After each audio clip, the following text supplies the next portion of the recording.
Hello বন্ধুরা, আজ আমি দেখাবো কি করে পরিযায়ী শ্রমিকদের যে ফর্ম ফিল আপটা করার জন্য যে একটা অফলাইন ফর্ম বা যে হাতে লেখা ফর্মটি ফিল আপ করতে হবে, সেটা কিভাবে কোথায় কি লিখতে হবে সেটা আমি ভালো করে দেখাবো। ভিডিওটি অবশ্যই সম্পূর্ণ দেখবে, স্কিপ করলে বুঝতে পারবে না। এবং ফর্ম দুটি আমার ডিসক্রিপশন বক্সে দেওয়া থাকবে। প্রথমেই রয়েছে আবেদনপত্রতে লেখা আছে আবেদনকারীর নাম। অবশ্যই আবেদনকারীর যে নাম হবে সেই নাম লিখবে, নাম এবং টাইটেল সহ। তারপরে রয়েছে মোবাইল নম্বরটি দেবে। তারপর রয়েছে বাবার নাম বা স্বামীর নাম। ছেলেরা অবশ্যই বাবার নাম দেবে, আর মেয়ে হলে স্বামীর নাম দেবে। তারপর রয়েছে লিঙ্গ, ছেলে হলে পুরুষ, মহিলা হলে মহিলা। তারপরে রয়েছে ধর্ম, হিন্দু হলে অবশ্যই হিন্দু লিখবে, মুসলমান হলে ইসলাম লিখবে, যার যে ধর্ম সে সেই ধর্মে লিখবে। তারপর রয়েছে জাতি, এসসি হলে এসসি, এসটি হলে এসটি, ওবিসি হলে ওবিসি, যার যে জাতি সেই সে জাতিটা দেবে। তারপর রয়েছে জন্ম তারিখটি দিবে। তারপরে রয়েছে আবেদনকারীর মানে আপৎকালীন যে ফোন নাম্বার, অন্য যদি অল্টারনেটিভ নাম্বার থাকে সেই নাম্বারটি দেবে, এবং নাম্বারটি দিতে হবে, যেহেতু স্টার চিহ্ন দেওয়া রয়েছে সেহেতু দিতেই হবে। তারপরে আবেদনকারী আধার নম্বরটি দেবে যেন ভুল না হয়। তারপরে রয়েছে রেশন কার্ডের নাম্বার। আমি দেখো ওখানে দেখিয়ে দিয়েছি, যদি এসপিএইচএইচ হয় বা পিএইচএইচ হয়, এএওয়াই বা RKSY 1 বা RKSY 2, যার যেটা হবে সেভাবে লিখে পরে নাম্বারটা লিখবে। তারপরে রয়েছে ভোটার কার্ডের নাম্বার, অবশ্যই ভোটার কার্ডের নাম্বারটি দেবে।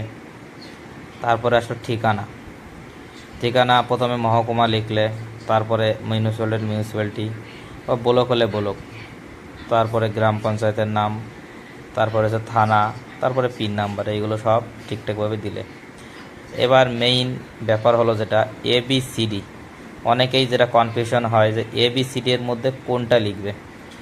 দেখো বন্ধুরা, স্পষ্ট লেখা রয়েছে, কেউ যদি ইন্ডিয়ার ভিতরে কাজ করে, অবশ্যই আমি সবসময় বলবো ইন্ডিয়ার ভিতরে কেউ যদি কাজ করে সে এ ফর্মটা লিখবে।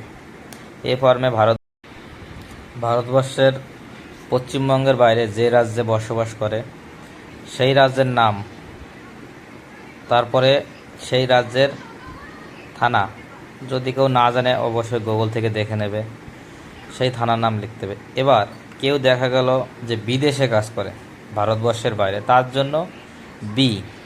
এবার বন্ধুরা দেখো দেওয়া রয়েছে দেশের নাম, কেউ যদি দুবাই কাজ করে, সৌদি আরব কাজ করে, যে যেখানে কাজ করে সেই দেশের নাম দেবে। তারপরে সেই দেশের ঠিকানা, বিদেশে যেভাবে যেমন ঠিকানা হয়, যে যেখানে কাজ করে সেই ঠিকানা লিখবে। তারপরে অবশ্যই পাসপোর্টের নাম্বার দিতে হবে, যদি কেউ বিদেশে কাজ করে যে ভারতবর্ষের বাইরে, তাহলে তার পাসপোর্টের নাম্বার দিতে হবে। তারপরে বন্ধুরা সি আর ডি, কেউ যদি যেতে চায় মানে যাবে, কাজ করতে যাবে, সেটা যদি কেউ ভেবে থাকে তাহলে তার জন্য সি আর ডি। দেশের মধ্যে হলে সি, দেশের বাইরে হলে ডি। তারপরে বন্ধুরা আসছে কে কোন কাজ করে, যে যে কাজ করে সেই সেই কাজের বিবরণ দেবে। কেউ যদি সেন্টারিং কাজ করে তাহলে কার্পেন্টার, বা তো প্লাম্বার হলে প্লাম্বার, যে যে ইসে কাজ করে সেই কাজের দেবে। তারপরে রয়েছে যে কাজ করা শুরুর তারিখ, যে যে তারিখে গিয়েছে সেই তারিখের তারিখ লিখবে। এবং তারপরে রয়েছে যে তার প্রতিদিনের ইনকাম কত, কারো ইনকাম যদি 500 টাকা হয় অবশ্যই 500 টাকা লিখবে, 700 টাকা হলে 700 টাকা লিখবে, যার যে ইনকাম প্রতিদিনের সেই ইনকামটা ওখানে লিখতে হবে। তারপরে বন্ধুরা 5 নম্বর কলমে রাখা রয়েছে যে সে কার মাধ্যমে গিয়েছে বা সে কার সাথে কাজ করে, কন্ট্রাক্টরের নাম বা ঠিকাদারের নাম, বা যে কোম্পানিতে কাজ করে সেই কোম্পানির নাম, তারপরে সেই ঠিকাদার বা কন্ট্রাক্টরের নাম, মোবাইল নাম্বার এবং ঠিকানা সম্পূর্ণটাই লিখতে হবে। তারপর রয়েছে নির্বাচকের নাম, যদি কেউ কোনো কোম্পানির মারফতে যায় তাহলে সেই কোম্পানির নাম, মোবাইল নাম্বার, এইগুলো ঠিকানা পরপর দিয়ে ফিল আপ করবে।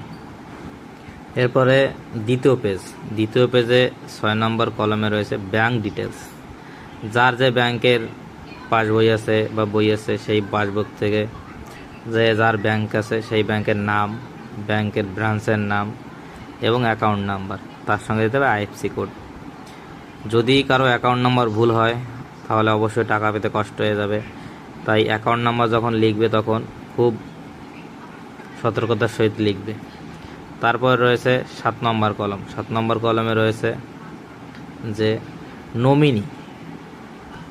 নমিনির নাম দিতে হবে। কারো যদি মা বাবা থাকে, বাড়ি বউ থাকে, তাহলে তার বউয়ের নাম বা মা বাবার নাম যে কোনো একজনের নাম নমিনি দিতে হবে। তারপরে তার মোবাইল নাম্বার এবং কি সম্পর্ক, বউ হলে ওয়াইফ, মা হলে মাদার, বাবা হলে ফাদার, যে যেভাবে লিখবে। তারপরে তাদের আধার নাম্বার। 8 নম্বরে রয়েছে রেশন কার্ডের নাম্বার। 8 নম্বরে অবশ্যই আবেদনকারী রেশন কার্ডের নাম্বার দিতে হবে, নমিনি। তারপরে রয়েছে 9 নম্বরে পরিবারের সদস্যদের নাম। পরিবারে যার যে কজন আছে মিনিমাম 2 জনের নাম দিতে হবে। অনলাইনের ফর্মে অনেকজনের নাম দেওয়ার অপশন আছে, কিন্তু অফলাইন ফর্মে 2 জনের নাম দিতে হবে। বাবা মা বেঁচে থাকলে অবশ্যই বাবা মার নাম দেবে। তারপরে তাদের বয়স, তাদের আধার কার্ডের নাম্বার এবং তাদের সঙ্গে কী সম্পর্ক, এইগুলো লিখতে হবে।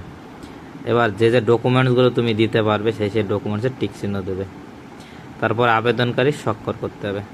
তারিখ যখন যেদিন জমা দেবে সেদিনে সেই তারিখ সেভাবে লিখে দেবে। তারপর রয়েছে সংযোজনী এ। এই ফর্মটাকেই বলা হয় সংযোজনী এ ফর্ম। তারপর নিচে লেখা আছে যে ওখানে যে ঘোষণাপত্র দেওয়া হয়েছে ওখানে নাম লিখবে, বাবার নাম, আধার নাম্বার, ভোটার কার্ডের নাম্বার, ঠিকানা, পরপর এভাবে সব লিখে তারপরে এখানে যে সব কিছু লেখা আছে এভাবে লিখে জমা দেবে। এবং নিচে অবশ্যই তারিখ সহ সই করতে হবে। ওখানে লিখে দিয়েছে তারিখ সহ পরিযায়ী শ্রমিকের স্বাক্ষর।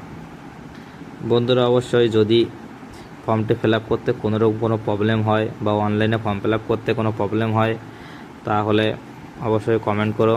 আশা করি আমি তোমাদের উত্তর দিতে পারবো এবং এর পরবর্তীতে কী করে অনলাইনে ফর্ম ফিল আপ করতে হয় সেই ভিডিও নেক্সট আসবে।